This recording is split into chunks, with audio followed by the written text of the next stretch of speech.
Really happy to be here today. I'd like to talk to you this evening about refugee education and to invite you to think about refugee education from a justice lens. So every year, thousands of people come into this country as refugees. They come from Afghanistan, they come from Syria, Myanmar, Congo, you name it. In fact, the White House determines how many people are admitted into this country as refugees. And last year alone, that number was 125,000.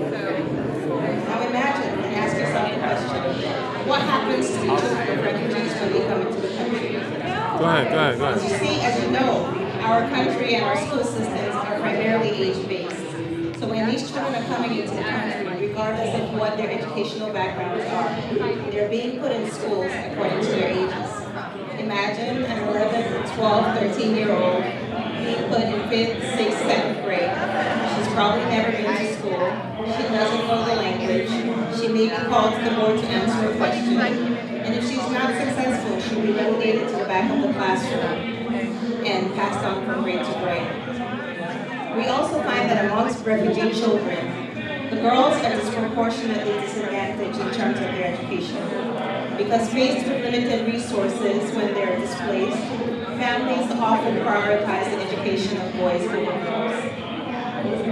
So, unfortunately, there are no schools in the country that cater specifically to refugee girls. Only one. And it's right here in Georgia. And it's the Global Village Project, which I'm very, very honored to lead.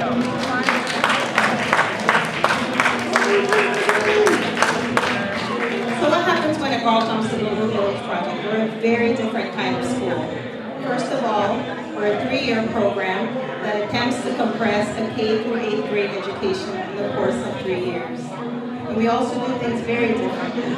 When girls come to our schools, we don't place them according to age. Rather, we place them according to their academic ability and especially their English language. So in an average class at Global Village Project, students could be 11 years old, 12 years old, 15, 17, depending on what their language skills are. And over the course of the 3 years that they're with us, we give them a rigorous education that prepares them for high school. And that education is anchored on 4 pillars. The first is an intensive English language and literacy curriculum. English, is, of course, is the language that these girls will need to know to be able to navigate the community around them and the society around them. So knowing and understanding that language is critical to their success. So we do put them through a very, very intensive English language program. The second pillar and the second area that the students, that we focus on for their education is STEAM.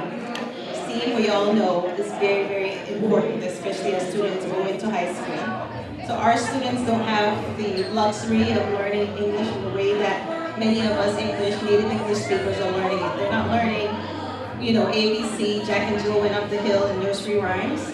They're learning some really complex concepts at the same time that they're learning English. Imagine if you're learning the English language, trying to say words like cumulonimbus, and not just giving up. But our students do it, and we see them do it every day, and we're so inspired by the fact that they're learning. So they're learning, about medieval history, they're learning about climate, they're learning about the human body, they're learning all these concepts that any other middle school student would be learning, even as they're learning the language. The third element and pillar that we put in our program is a very robust social and emotional learning program. We have to take into account as we're teaching our students that trauma is a very real and very present part of their history. All of our students come from a background of trauma. They have experienced displacement. They have moved from country to country with their families. They've had to flee for their lives. A few months ago, I was invited to the home of one of our students. It was supposed to be a quick stop, and then it got invited to come up and have a cup of tea. And then tea got turned into, just have a few snacks, and then snacks, of course, turned into a whole meal. This was a family from Afghanistan. They were wonderful. And in the course of the afternoon that I spent with them, our student was translating because the parents didn't speak a word of English. But I sat there and heard and listened to them. It was really a privilege to listen to them talk about the circumstances under which they had left Afghanistan, which were harrowing. And many of us saw these circumstances in the news. mean, there were just crowds of people at the airport trying to flee for their lives, trying to get on these airplanes. And in the course of that afternoon, the family brought up the videos of people clinging to airplanes and falling thousands of feet out of the sky to their death, just because they were trying to get out. Imagine what it does to a child to live through that, to see that, to bear witness to that. So at our school, we take all of that into consideration. We have a full-time counselor at school. We have a very, very important social and emotional learning program that provides these children with the language and the tools that they need to unpack the trauma that we've experienced, and that's very important. And what's also important in our school is that we hold the emotional well-being of our students in the same regard as their academic achievement. Finally, in the 4th year of the program, right before our students leave us and go on to high school, we have a mentoring program, and that's a very important bridging program that enables the students to be successful beyond the time that they're with us. Every student who's leaving Global Village Project gets paired with a mentor, who is usually someone from our community who has made a year-long or more commitment to this student and to their family to help them navigate their path to high school. If you've been through the school system in this country, you know that going to high school is very complicated and very daunting.